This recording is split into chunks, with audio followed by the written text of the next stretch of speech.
ব্যারাকপুরবাসীর গর্ব, পশ্চিমবঙ্গবাসীর ইমোশন, হয়ে গেছে পাকিস্তানি স্পাইও। লোভ সামলাতে পারেনি বোধহয়। তবু পেল না GI tag. Welcome to Janata Hindu hotel. হ্যাঁ, 1961-এ তাই নাম ছিল। রেল কর্মচারী এবং লোকাল লেবারদের দুপুরবেলা ভাত ডালের ব্যবস্থা করেছিলেন রামপ্রসাদ সাহা। দাদা বৌদি নাম দিয়েছিল ব্যারাকপুরবাসীরাই। কারণ তখন হোটেল চালাতেন রামপ্রসাদের ছেলে ধীরেন সাহা ও তার স্ত্রী, অর্থাৎ দাদা এবং বৌদি। ভাবা যায়, থার্ড জেনারেশন মাত্র 5,000 টাকার ইনভেস্টমেন্টে বিরিয়ানিকে মেনুতে ইন্ট্রোডিউস করিয়ে দিল। আর পার প্লেট তখন প্রাইস পড়লো মাত্র 11 টাকা।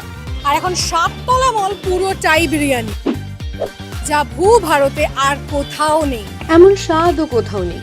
দেশি গাওয়া ঘি, চালের মধ্যে খোয়া ক্ষীর আর 200 গ্রাম টেন্ডার মাটন। আর এটা খুঁজে দেখাও তো।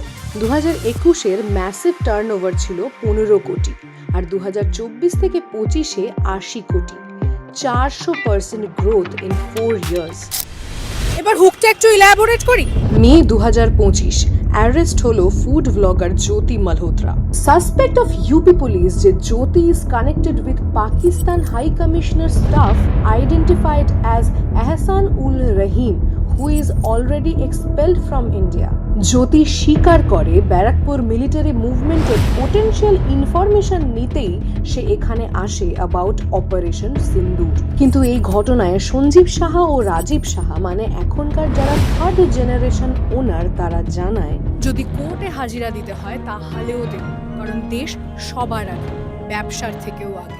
এছাড়া আর বিশেষ কোনো কন্ট্রোভার্সি নেই, শুধু দোকানের বাইরে একটু লাইন বাড়ানোর জন্য খাবারটা দেরি করে দেয়। ভালো লাগলো ভিডিও, তাহলে কমেন্ট করে জানাও এখানে আর কোনো বিরিয়ানির দোকান টেকে না কেন, আগুন টাগুন লেগে যায়।